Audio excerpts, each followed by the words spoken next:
Okay students, last जो है हमने डिस्कस किए थे मेमोरी के बारे में, और मेमोरी में हमने देखा था कि कंप्यूटर मेमोरी में जो डाटा है वो स्टोर होता है आपके पास बाइनरी फॉर्मेट में। और बाइनरी फॉर्मेट में डाटा जो है वो सेव करने के लिए हमारे पास जो सा टेबल एक कोड यूज़ होता है which is called ASCII codes. और उसका एक टेबल था जो मैंने आपको कहा था आपने याद करना है कि उसमें से जो कुछ चीज़ें होती हैं उनको फर्स्ट उनके लेटर्स याद कर लें, नंबर यानी कोड उनके याद कर लें, और बाकी ऑटोमेटिकली आप उनसे काम कर सकती हैं। ठीक है, अब आ जाए जी पेज नंबर 42 पे अपनी बुक के, और देखते हैं कि इसकी एग्जांपल आएगी तो आपने किस तरह से ये काम करना है। ठीक है, सबसे पहले आपको मैंने आस्की कोड्स बता दिए थे क्या होते हैं। हर कीबोर्ड का एक कोड होता है हमारे पास, और उसको कन्वर्ट किया जाता है बाइनरी में, और फिर वो हमारे पास उस चीज़ को नज़र आ रहा होता है। ठीक है, जिस तरह यहाँ पे आपके पास एग्जाम्पल आ रही है कि वो कह रहे हैं to store name of our country Pakistan in computers memory we need to store of each letter in 1 byte. आपको पता है कि 1 बाइट कितनी होती है, आपके पास 8 बिट्स पूरी होती हैं। तो आपने इसमें 8 बिट्स या 1 बाइट पूरी करनी है। As the word Pakistan contain 8 letter, so 8 bytes are required for storage. ठीक है, अब उन्होंने कहा क्योंकि पाकिस्तान जो है वो टोटल 8 बिट्स को क्या कर रहा होता है, कंटेन कर रहा है, इस वजह से उसके पास हमें टोटल 8 स्टोरेज की ज़रूरत पड़ेगी।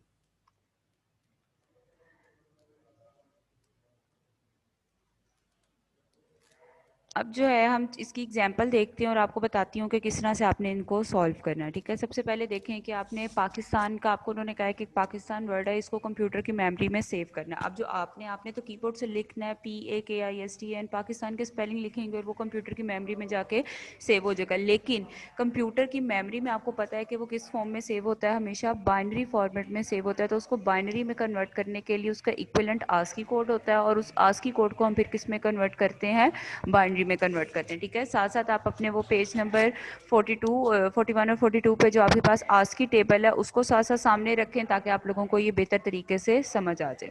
ठीक है, अब देखें आपके पास था word humans view about memory code in decimal and code in binary.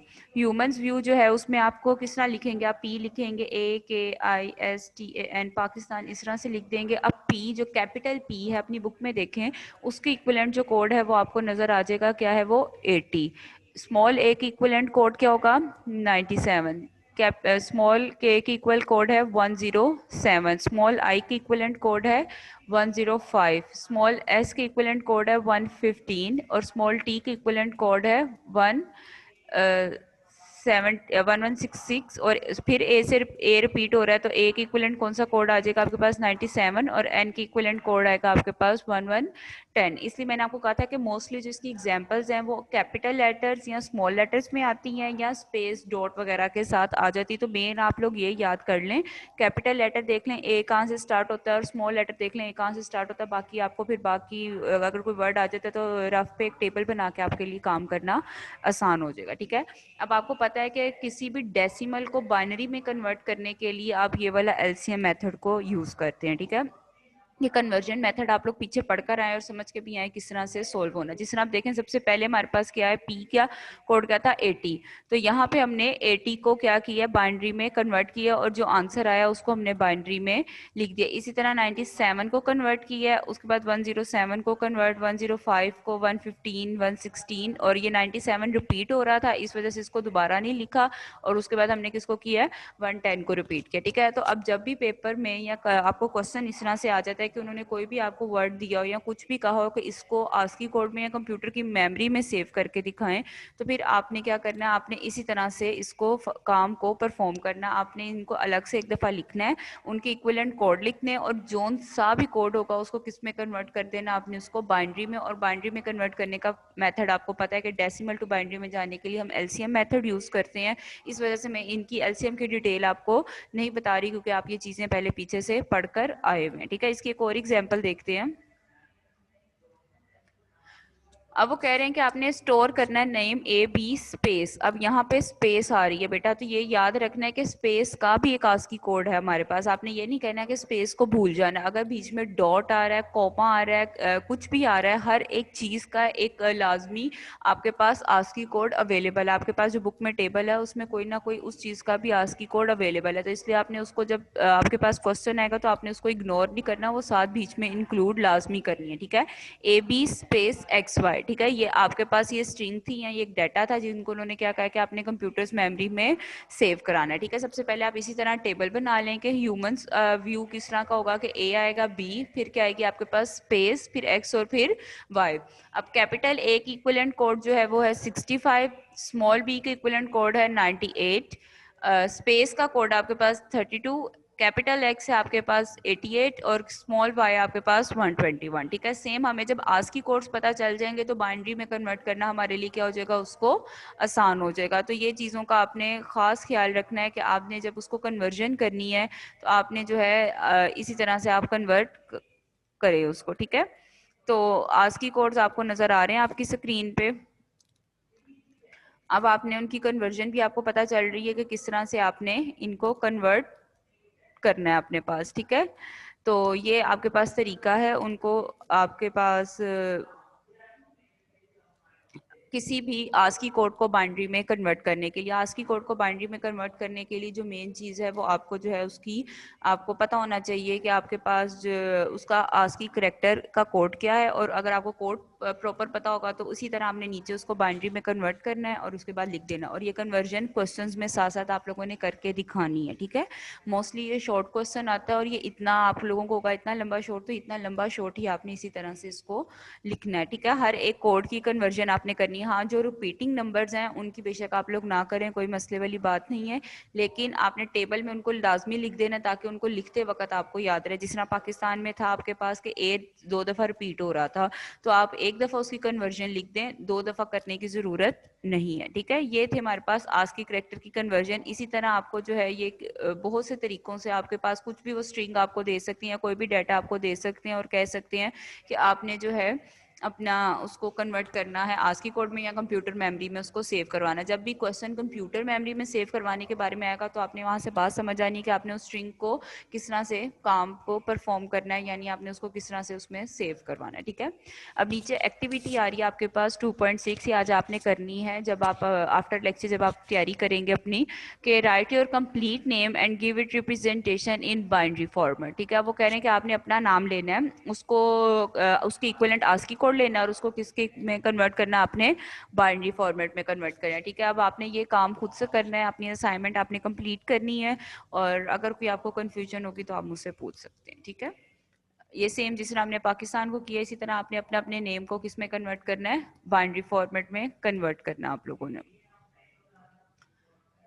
Next है जी आपके पास स्टोरेज डिवाइसेस। अब हम पीछे मेमोरी के बारे में पढ़ कर आए कि मेमोरी क्या थी हमारे पास, कि वो फिजिकल डिवाइस थी जिसमें कैपेबल होती है डाटा को स्टोर करने के लिए। अब जो आपके पास स्टोरेज डिवाइसेस है वो ऐसी डिवाइसेस होती है जिनमें हम डाटा स्टोर भी कर सकते हैं और एक्सट्रैक्ट यानी निकाल सकते हैं, ठीक है।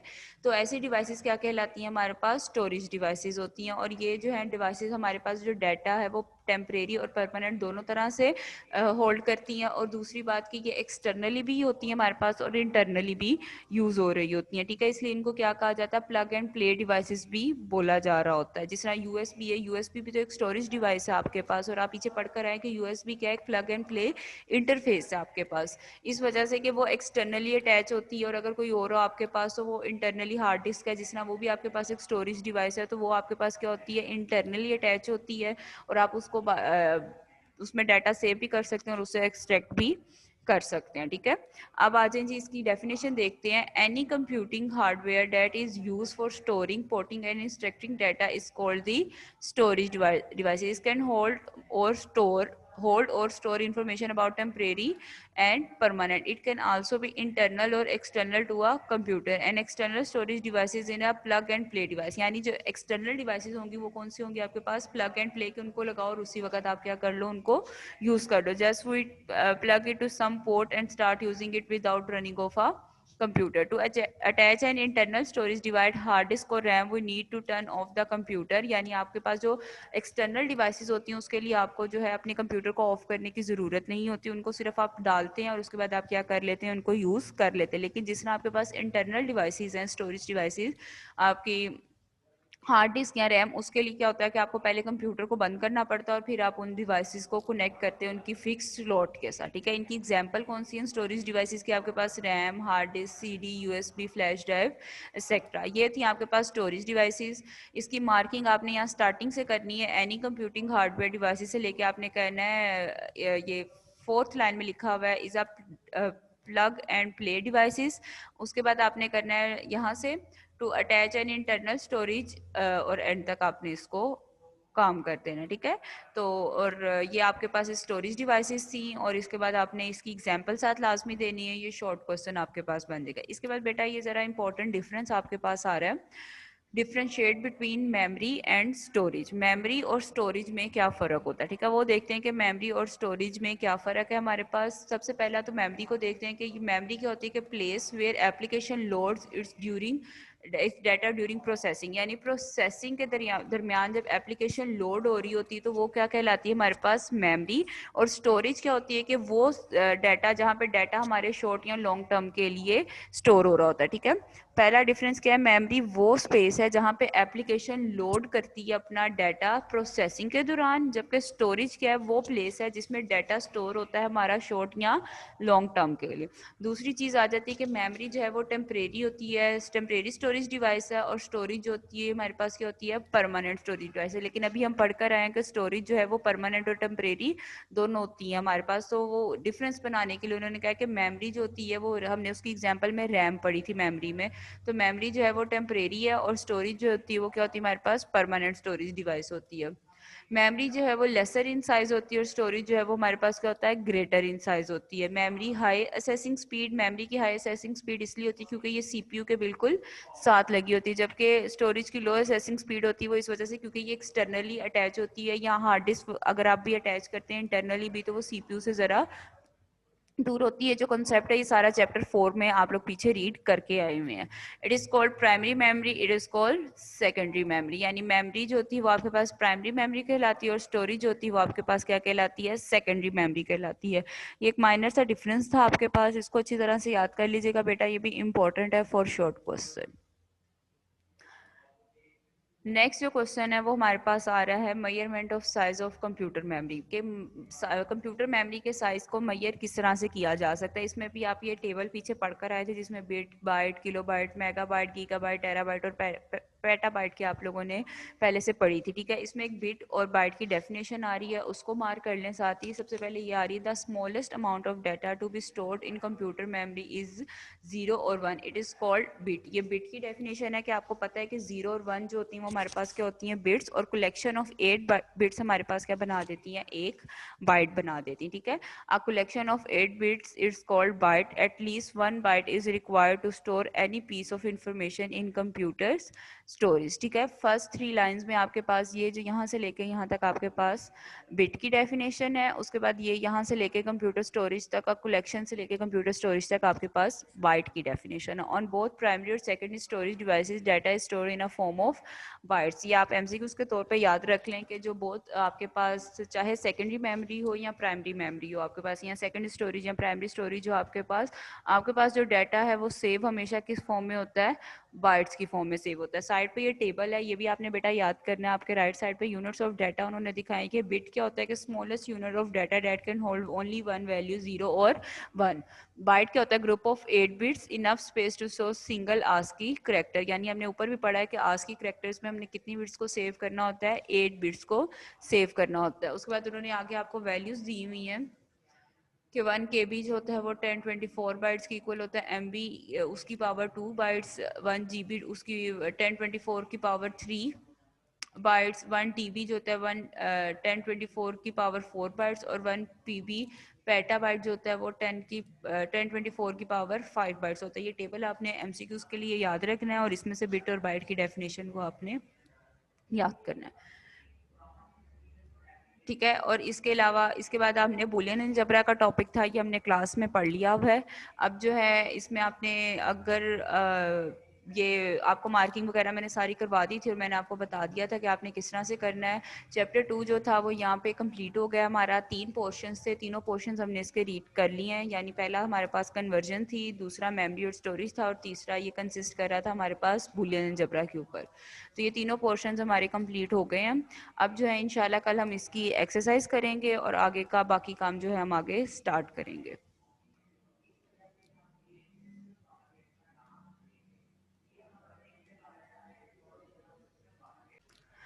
ओके स्टूडेंट्स, अब आप लोग अच्छी तरह से इसकी तैयारी कीजिएगा। आज